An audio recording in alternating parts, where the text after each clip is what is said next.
नमस्कार। आज का एजेंडा में आप सभी दर्शकों का बहुत बहुत स्वागत है। मैं हूं असीम मिश्रा। शुरुआत हेडलाइंस के साथ। यूक्रेन में फंसे भारतीयों की मदद के लिए सरकार का ऑपरेशन गंगा युद्ध स्तर पर जारी। बुखारेस्ट और बुडापेस्ट के संघर्ष वाले क्षेत्र से 600 से ज्यादा भारतीय नागरिकों को सुरक्षित निकाला गया। प्रधानमंत्री मोदी ने 24 घंटे में यूक्रेन की मौजूदा स्थिति पर की 3 उच्च स्तरीय बैठकों की अध्यक्षता।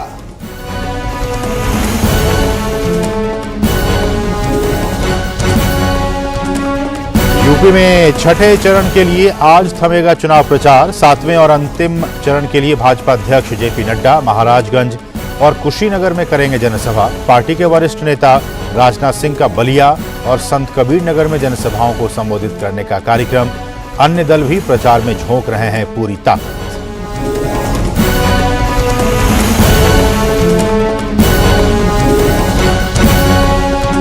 और देश भर में पारंपरिक श्रद्धा और उल्लास के साथ मनाई जा रही है महाशिवरात्रि का त्योहार। मंदिरों में श्रद्धालुओं की लगी लंबी कतारें। हर हर महादेव और ओम नमः शिवाय के जयकारों से माहौल हुआ भक्तिमय।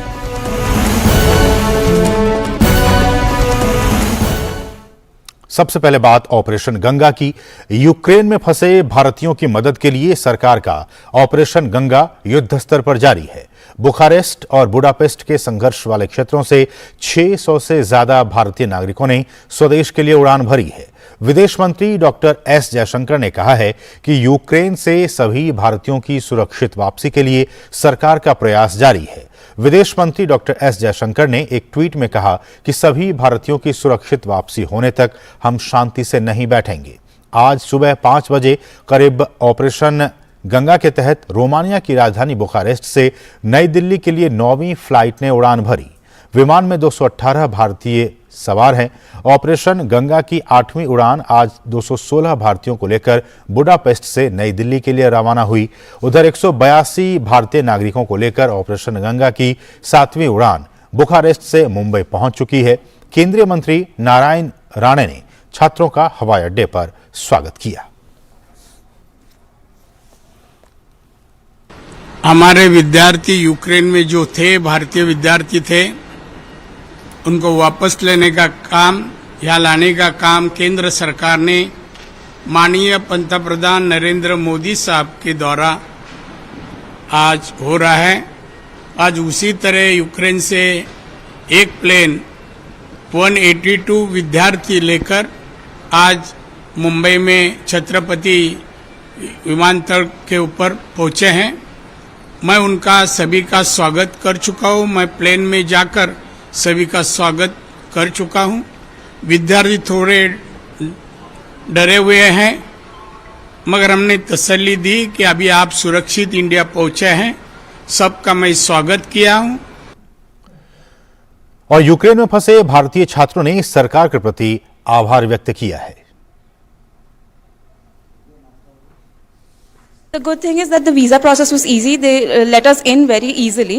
The embassy people helped us really much over there. And we were given supplies, we were given food over there. There were tents for us so we could stay the night. And then buses were arranged to the airport, nearest airport. So we were comparatively very safe when we came to Romania. I am very happy and I am very much thankful to the government of India that they have taken us to our home. And I would also like to request our government that there are lots of remaining students still there, so please take them too out. वहाँ के हमारे Indian embassy की बात करें तो वहाँ पे जो फैसिलिटीज़ मिले वो वाकई में बहुत अच्छा लगा। हम लोग जैसे ही इन किए, हमारा इमिग्रेशन हुआ जैसे ही, तो वहाँ के एम्बेसीज, वहाँ के ऑफिसर्स, वहाँ के लोकल सब ने हमें खाना पानी हर तरीके से प्रोवाइड किया। इवन उन्होंने जो भी ब्लैंकेट, उन्होंने बोला कि कुछ भी आपको चाहिए आप मुझे इन्फॉर्म कीजिए। सिम कार्ड्स वगैरह हर चीज़ उन्होंने प्रोवाइड कराया। रोमानियन बॉर्डर के आगे बहुत अच्छा सफ़र रहा। सब कुछ जो हमको चाहिए था वो सब कुछ हमें प्रोवाइड करा गया और जिस चीज़ की भी हमें ज़रूरत थी वो हमें प्रोवाइड करी गई। मतलब रोमानियन बॉर्डर क्रॉस करने के बाद हमको सब चीज़ें मिली। स्नोफॉल हुई, हमको ब्लैंकेट दिए गए, खाने के लिए दिया गया और सब कुछ जो मतलब हमको ज़रूरी थी वो सब कुछ दी गई हमको। रोमानिया से जब हम एयरपोर्ट पहुंचे तो वहाँ पे ऑलरेडी काफ़ी स्टूडेंट्स आए हुए थे और एम्बेसी के एक ऑफिशियल भी थे। मिस्टर लाहा करके हैं, उनसे हमारी बात हो रही थी ऑलरेडी। उनको हमने अपनी पासपोर्ट डिटेल सारा कुछ भेज रखा था। वहाँ पर एम्बेसी के लोग एयरपोर्ट पर ही हैं, जो भी आ रहा है उसको हैंड टू हैंड रिसीव कर रहे हैं और हैंड टू हैंड फ्लाइट में जैसे ही लोग फ्लाइट के लिए अरेंज हो रहे हैं, मान लीजिए 200 लोग हो गए, 200 लोगों की फ्लाइट हैंड टू हैंड आ रही है और उनको लेके वापस आ रहे हैं वो लोग। तो वो पहले इकट्ठा कर रहे हैं एयरपोर्ट पर लोगों को, उसके बाद निकाल रहे हैं। दूसरी चीज़ सर, रोमानिया के किसी भी बॉर्डर से हम एंट्री कर सकते हैं। तो ये वो लकी छात्र हैं जो कि आज मुंबई पहुंचे हैं युद्धग्रस्त क्षेत्र से, खासकर रोमानिया से। उनको ऑपरेशन गंगा के तहत यहां पे लाया गया है। हमारे साथ हमारे सहयोगी शिशिर सलार इस वक्त मुंबई से ताज़ा अपडेट के साथ जुड़ गए हैं। तो शिशिर, मैंने जैसा कहा कि ये वो लकी छात्र हैं जो कि अपने सरजमी तक पहुंच गए हैं, लेकिन अभी भी हजारों छात्र हैं जो कि वहां फंसे हुए हैं। मैं आपसे ये जानना चाहूंगा शिशिर कि ये तो वो छात्र थे जो कि यूक्रेन से किसी तरह से रोमानिया के बॉर्डर तक पहुंचे और वहां से उनको लाया गया यहां तक। अभी भी ऐसे बहुत से बॉर्डर इलाके हैं जो कि वहां बच्चे फंसे हुए हैं, छात्र फंसे हुए हैं। उनको यहां तक लाने के लिए और क्या कुछ व्यवस्थाएं की जा रही हैं, खासकर छात्र उन बॉर्डर तक सेफली पहुंच सकें, इसके लिए आपके पास कोई अपडेट कि कैसे उसके लिए तैयारी की जा रही है? बिल्कुल बिल्कुल कि इसके बारे में अगर देखा जाए, कई सारे प्रयास इंडियन एम्बेसी द्वारा किए जा रहे हैं और ये जानकारी हमें प्राप्त हुई जो स्टूडेंट्स वहां से आए, जब उनसे हमने बात की तो उनके द्वारा ये पता चला कि जो बॉर्डर एरियाज है वहां पर इस वक्त अगर देखा जाए तो काफ़ी स्ट्रीमलाइन हो चुका है पैसेज वे। हालांकि वहां तक पहुंचना काफ़ी दिक्कत है, वो बॉर्डर क्रॉस करना दिक्कत है क्योंकि वॉर जोन है। इसीलिए इस वक्त मैं हूँ मुंबई इंटरनेशनल एयरपोर्ट में और यहाँ पर आप देख पा रहे हैं कि कुछ छात्र यहाँ बैठे हुए। हालांकि छात्र सुबह इस फ्लाइट से आए थे जो स्पेशल फ्लाइट की थी।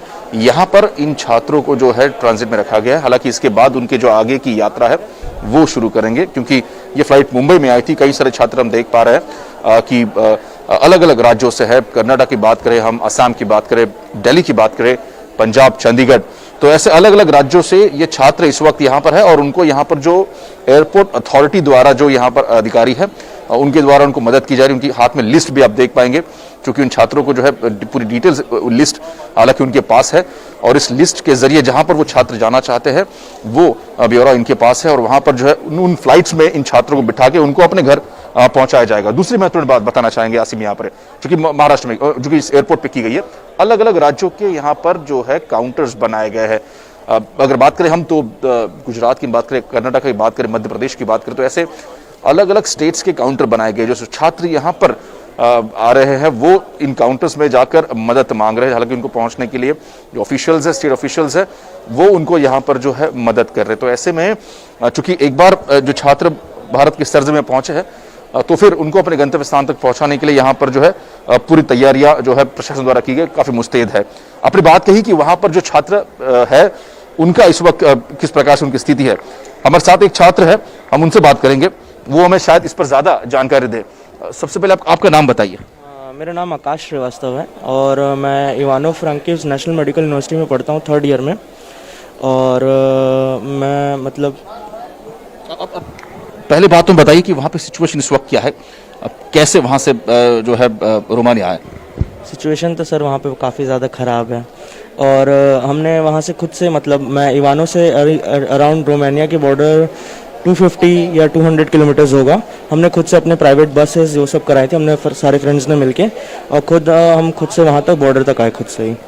आप अगर देखा जाए वेस्टर्न यूक्रेन से आप वहाँ पे रह रहे थे, लेकिन जो ईस्टर्न यूक्रेन का इलाका है वो वॉर जोन है, कहा जाए ग्राउंड जीरो है, तो क्या वहाँ पर कोई आपके दोस्त फंसे, वहाँ पर क्या स्थिति है, उनसे कोई बातचीत हो पाई? जी सर, वहाँ पे काफ़ी मतलब मेरे खारकीव में अच्छे खासे दोस्त हैं, कीव में दोस्त हैं। तो खारकीव में अभी मुझे पता चला है कि अराउंड 3 PM से अगले दिन सुबह 6 AM तक कर्फ्यू रहता है और मेरे दोस्त जो कि मेट्रो के अंदर है, मेट्रो के अंडरग्राउंड में, तो वो फंसे हुए हैं वहाँ पे। काफ़ी खाना और फूड तो एक समय था स्टार्टिंग में, अब लिमिटेड हो चुका है एकदम। तो काफ़ी मतलब ख़राब सिचुएशन है वहाँ की। जब आप यूक्रेन बॉर्डर की ओर बढ़े तो क्या स्थिति थी? खास तौर पर मैं ये भी जानना चाहूंगा क्योंकि वहाँ पर टेम्परेचर किस प्रकार से और आपकी खान पान की व्यवस्था वहाँ पर किस प्रकार से हुई? टेम्परेचर तो सर जिस दिन मैं पहुँचा था उस दिन -8 थी और खाने पीने की व्यवस्था ऐसी थी कि हमने घर से खुद से थोड़ा बहुत कुछ बना के लाए थे, क्योंकि हमें पता था कि मे बी दिन लग सकते हैं, कुछ दिन लग सकते हैं, या पहले ही पता चल गया था। और जैसे हम आए बस से, तो बस वाले ने हमें 7-8 किलोमीटर पहले ही उतार दिया था, तो हम 7-8 किलोमीटर पैदल बॉर्डर तक गए। फिर वहाँ पे कुछ लोग जो यूक्रेनियंस है वो लोग थोड़ा बहुत अपना हेल्प कर रहे थे हमारे। और एक रात मेरे को तो मतलब एक दिन पूरा लग गया, 24 घंटे मैं खड़ा रहा हूँ और -8 टेम्परेचर था वहाँ का, तो काफ़ी मतलब दिक्कत थी।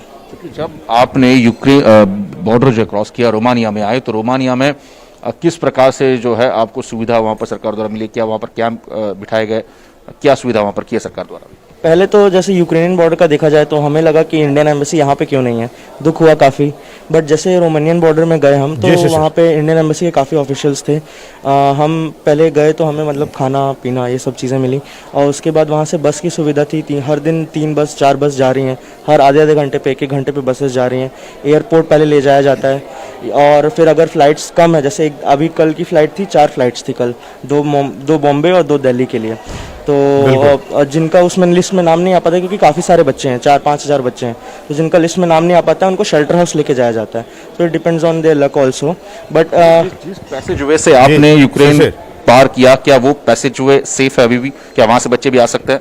सर बिल्कुल आ सकते हैं, मेरे हिसाब से तो यूक्रेन में रहना अनसेफ है, बाकी बॉर्डर पे चले जाना सेफ है। बिल्कुल असीम, देख पा रहे हैं ये एक छात्र इस वक्त जिसे हम बात कर रहे थे, हालांकि किस प्रकार से पूरा उनका एक सफर रहा है यूक्रेन बॉर्डर तक, फिर रोमानिया और रोमानिया से भारत तक का, ये जानने की हमने कोशिश की। हालांकि अभी भी कई छात्र वहां पे फंसे हुए हैं, और ऑपरेशन गंगा के जरिए भारत सरकार ये प्रयास कर रही है कि ज्यादा से ज्यादा छात्रों को जल्द से जल्द वहां से निकाला जाए, और इसी प्रयास में चूंकि प्रयास काफी आसान हो जाए, उसी लिए हम देख पा रहे हैं कुछ केंद्रीय मंत्री भी जो है अलग अलग कंट्रीज में, यूक्रेन से सटी हुई कंट्रीज है, वहां पर भी जो है स्टेशन होंगे। बिल्कुल, सरकार लगातार एक्टिव है, और वहां जो भारतीय फंसे हुए हैं उनको लगातार स्वदेश उनको लाने का काम जो है वो युद्ध स्तर पर जारी है ऑपरेशन गंगा के तहत। फिलहाल शिशिर, आपका बहुत बहुत शुक्रिया मुंबई से हमारे साथ जुड़ने के लिए, और इन तमाम ताज़ा अपडेट्स को हमारे साथ साझा करने के लिए आपका बहुत बहुत शुक्रिया। बढ़ेंगे आगे और बात करेंगे चुनाव की। उत्तर प्रदेश विधानसभा चुनाव के छठे चरण के मतदान के लिए चुनाव प्रचार आज शाम थम जाएगा। छठे चरण में 3 मार्च को होने वाले मतदान में 10 जिलों गोरखपुर, अंबेडकर नगर, बलिया, बलरामपुर, बस्ती, देवरिया, कुशीनगर, महाराजगंज, संत कबीर नगर और सिद्धार्थनगर की 57 विधानसभा सीटों पर मतदान होगा। राज्य में 5 चरण के मतदान संपन्न हो चुके हैं। और इस बीच भाजपा नेता और गृह मंत्री अमित शाह भी मणिपुर में के थाउबल में एक जनसभा को आज संबोधित करेंगे।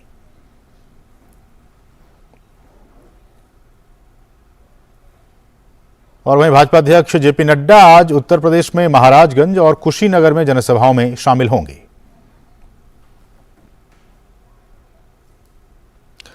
और वहीं बीजेपी के वरिष्ठ नेता और रक्षा मंत्री राजनाथ सिंह भी राज्य में प्रचार में जुटे हुए हैं। राजनाथ सिंह आज बलिया और संत कबीर नगर में जनसभाओं को संबोधित करेंगे। और अन्य दलों के नेता भी राज्य में चुनाव प्रचार में जुटे हुए हैं।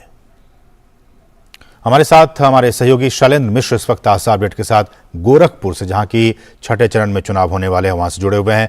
शैलेंद्र, नमस्कार, आपका आज का एजेंडा में स्वागत है। और जैसा कि हम सुबह भी आपसे बातचीत कर रहे थे, ये जो छठे फेज का जो इलेक्शन है और 7वें फेज का भी, वो कमोबेश जो पूर्वांचल का इलाका है उन इलाकों में चुनाव होने हैं।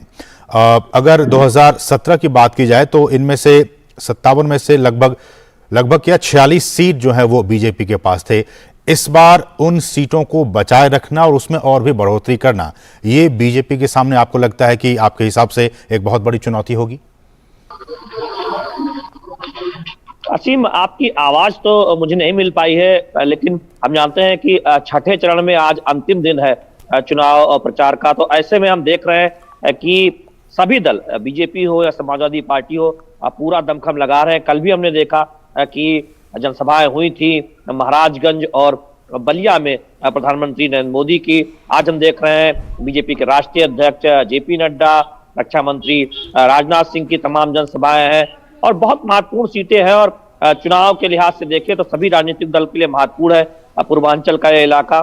खुद मुख्यमंत्री योगी आदित्यनाथ गोरखपुर शहर की सीट से चुनाव लड़ रहे हैं। बीजेपी दरअसल दावा कर रही है कि सिर्फ जीत का अंतर कितना ज्यादा होगा उस पर बीजेपी का फोकस है। सामने समाजवादी पार्टी की सुभावती शुक्ला है, दयाशंकर सिंह बलिया की एक सीट से चुनाव लड़ रहे हैं बीजेपी से, जो बीजेपी के प्रदेश के उपाध्यक्ष हैं। सामने नारद राय है समाजवादी पार्टी से, सूर्य प्रताप शाही पत्थरदेवा से हैं, कृषि मंत्री हैं, त्रिकोणीय मुकाबले में वो सीट मानी जा रही है। देवरिया से ही देवरिया की जो सीट है मेन, उससे सलभमणि त्रिपाठी जो मीडिया सलाहकार उत्तर प्रदेश सरकार में है, वो बीजेपी के टिकट पर चुनाव लड़ रहे हैं। इस तरह के तमाम चर्चित चेहरे, उनकी किस्मत का फैसला इसी छठे चरण में होना, और इस चरण के बाद सिर्फ काशी अंचल के अंतिम चरण का चुनाव बचेगा उत्तर प्रदेश में। तो ऐसे में इस चरण पर हम देख रहे हैं कि बहुत फोकस है। कल योगी आदित्यनाथ ने रोड शो किया था गोरखपुर शहर में और वोट मांगे थे बीजेपी के लिए, और अपने समर्थन में तमाम जो बीजेपी के आला नेता हैं वो हम देख रहे हैं कि गोरखपुर में पिछले कई दिनों से यहाँ पर चुनाव प्रचार गोरखपुर उसके आसपास सीट पर जुटे हुए हैं। तो निश्चित तौर पर ये वो इलाका है जहां पर हम देखें 2017 में बसपा का भी प्रदर्शन सपा के मुकाबले थोड़ा बेहतर रहा था। 5 सीटें जीती थी बसपा में। तो ऐसे हम देख रहे हैं कि कई सीटों पर बहुजन समाज पार्टी के प्रत्याशी भी मुकाबले में है, त्रिकोणीय लड़ाई में है। तो ऐसे में बहुजन समाज पार्टी के लिए भी अपना राजनीतिक आधार बचाने और एक कोई भूमिका अगर उनकी हो सकती है तो उसमें इस चरण का चुनाव बहुत महत्वपूर्ण है, क्योंकि बहुजन समाज पार्टी से कई उम्मीदवार हैं जो कई सीटों पर एक तरह से त्रिकोणीय मुकाबले की स्थिति नजर आ रही है। कुछ सीटों पर तो बहुजन समाज पार्टी और बीजेपी के बीच मुख्य मुकाबला नजर आ रहा है। वहां समाजवादी पार्टी त्रिकोणीय बनाने की संघर्ष करती नजर आ रही है। तो ऐसे में ये वो इलाका है जहां से पूर्वी उत्तर प्रदेश में जहां छोटी पार्टियों का भी एक अस्तित्व होता है, उनके लिए बहुत महत्वपूर्ण होगा। निषाद पार्टी का जो प्रभुत्व है वो संत कबीर नगर उसके आसपास के जगह पर खासा प्रभाव माना जाता है, वहां भी चुनाव होना है। तो ऐसे में निश्चित तौर पर हम देखें समाजवादी पार्टी के लिए हो, उनके सहयोगी दलों के लिए हो, ओम प्रकाश राजभर उनके सहयोगी हैं, या फिर निषाद पार्टी जो बीजेपी के सहयोगी है, उन सब के लिए ये छठा चरण बहुत महत्वपूर्ण रहने वाला है। और यही वजह है कि सभी राजनीतिक दल पूरी ताकत झोंके हुए हैं, लेकिन सबसे ज्यादा बीजेपी के लिए अपनी सफलता दोहराना 2017 वाली, जहां पर हम देख रहे हैं कि 44 सीटें जीती थी, और चूंकि इस बार खुद मुख्यमंत्री योगी आदित्यनाथ उसी सीट से चुनाव लड़ रहे हैं गोरखपुर शहर विधानसभा से, जहां की लोकसभा सीट से वो 5 बार सांसद रह चुके हैं। इस बार विधानसभा चुनाव लड़ रहे हैं, उन्हें बीजेपी ने विधानसभा चुनाव गोरखपुर शहर से लड़ाने का फैसला किया। तो निश्चित तौर पर बीजेपी के लिए चरण बहुत एक तरह से देखे अहम। चलिए, आपने विस्तार से बताया शैलेंद्र, आपका बहुत बहुत शुक्रिया इन तमाम ताज़ा अपडेट्स को गोरखपुर से हम तक पहुंचाने के लिए आपका बहुत बहुत शुक्रिया। और अब बढ़ेंगे आगे और अब बात करेंगे महाशिवरात्रि की। आज पूरे देश में महाशिवरात्रि का जो पर्व है वो बहुत ही धूमधाम और हर्षोल्लास के साथ मनाई जा रही है। ये शिवरात्रि का त्यौहार आप देख सकते हैं इन तस्वीरों में। आज पूरे देश में तमाम जो शिवालय हैं वहाँ शिव भक्त पहुँच रहे हैं और हर हर महादेव और ओम नमः शिवाय का जयकारा लगा रहे हैं। और हालांकि हम ये तमाम लोगों से अपील कर रहे हैं, ये गुजारिश कर रहे हैं कि आप लोग भक्ति के माहौल में जो कोरोना प्रोटोकॉल है उसका वो ज़रूर पालन करें, क्योंकि कोरोना का माहौल अभी है। इसलिए आप जो कोरोना प्रोटोकॉल्स है, जो मास्क है, जो दूरी है, सामाजिक दूरी, उसका वो पालन करें। और ये कुछ तस्वीरें, ख़ास तस्वीरें जब जो शिव भक्त हैं वो आज मंदिरों में पहुंचकर शिव भक्ति कर रहे हैं। हमारे साथ हमारे 2 सहयोगी ग्राउंड जीरो से इस वक्त मौजूद हैं। हमारे साथ काशी से यानी कि वाराणसी से हमारे सहयोगी हरिकेश बहादुर इस वक्त मौजूद हैं, और दिल्ली से, राजधानी दिल्ली से हमारे साथ हमारे सहयोगी गिरीश निशाना मौजूद है। लेकिन हम रुख करेंगे सीधे काशी का, और काशी के कोतवाल को कहा जाता है महादेव को, जो वहाँ मंदिर है। हरिकेश, आप हमारे साथ वहाँ से जुड़े हुए हैं, और जैसा कि आप सुबह बता रहे थे, आपके मैं चेहरे पे भी देख रहा हूँ, माथे पे आपकी जिस तरह से लगाए हैं वो ये दिखा रहा है किस तरह से वहाँ माहौल है, भक्ति का माहौल है। जरा बताइए, वहाँ वर्णन कीजिए किस तरह का माहौल है वहाँ।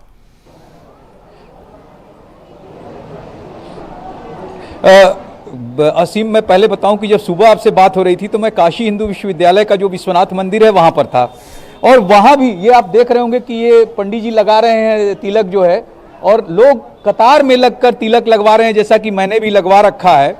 और काशी हिंदू विश्वविद्यालय का जो काशी विश्वनाथ मंदिर है वहाँ भी बाहर जो लोग दर्शन करके बाहर निकल रहे थे या दर्शन करने जा रहे थे, भारी भीड़ थी यह तिलक लगवाने के लिए, चंदन लगवाने के लिए। तो ये जो आप कह रहे हैं ना महाशिवरात्रि का ये माहौल है, जब भी शिव मंदिर में जाते हैं लोग तो इस तरह का तिलक लगाते हैं, बाबा का आशीर्वाद माना जाता है, क्योंकि बाबा को चंदन बहुत प्रिय है। और वो चंदन भक्त जो है भगवान के आशीर्वाद स्वरूप, प्रसाद स्वरूप उसको अपने माथे पर लगाते हैं। यह मंदिर कर्दमेश्वर महादेव का मंदिर कहा जाता है। ये पौराणिक महत्व है इसका। ऋषि कर्दम ने इस शिवलिंग की स्थापना की थी। असीम, मैं इसके बारे में बताऊं कि जो पंचकोशी यात्रा वाराणसी में मणिकर्णिका घाट से बाबा विश्वनाथ के यहाँ से संकल्प लेके जब शुरू करते हैं तो ये पंचकोशी का पहला पड़ाव है।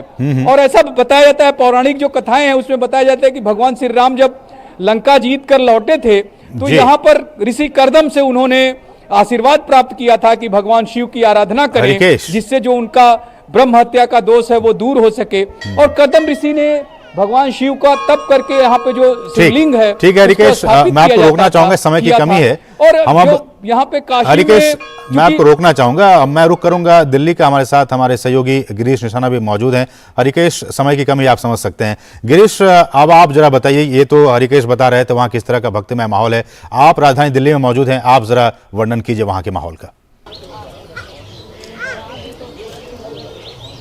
देखिए फिर मैं आपको बताना चाहूँगा, देश की राजधानी दिल्ली में जो है एक अलग माहौल देखने को मिल रहा है। भगवान भोलेनाथ के दर्शन करने के लिए, उनका जलाभिषेक करने के लिए श्रद्धालु सुबह 4 बजे से मंदिरों में पहुंच रहे हैं। सुबह जब मैं लाइव कर रहा था उस समय हम मौजूद थे गौरी शंकर मंदिर में, और इस समय हम मौजूद हैं यमुना बैंक स्थित शिव धाम के अंदर। आप यहाँ देख सकते हैं किस तरह से यहाँ पर श्रद्धालु पहुँच रहे हैं और एक उत्साह का माहौल है। एक श्रद्धालु हमारे साथ हैं, बात करते हैं। आप बताइए कितना महत्वपूर्ण है, आपने किस तरह से पूजा की है? नमस्कार जी, जय भोलेनाथ जी। आज का दिन तो बहुत महत्वपूर्ण है सनातन धर्म के लिए, भारतवर्ष के लिए, क्योंकि भोलेनाथ का ब्याह हुआ था आज माता पार्वती के साथ। और आज का दिन विशेष फलदायक होता है श्रद्धालुओं के लिए।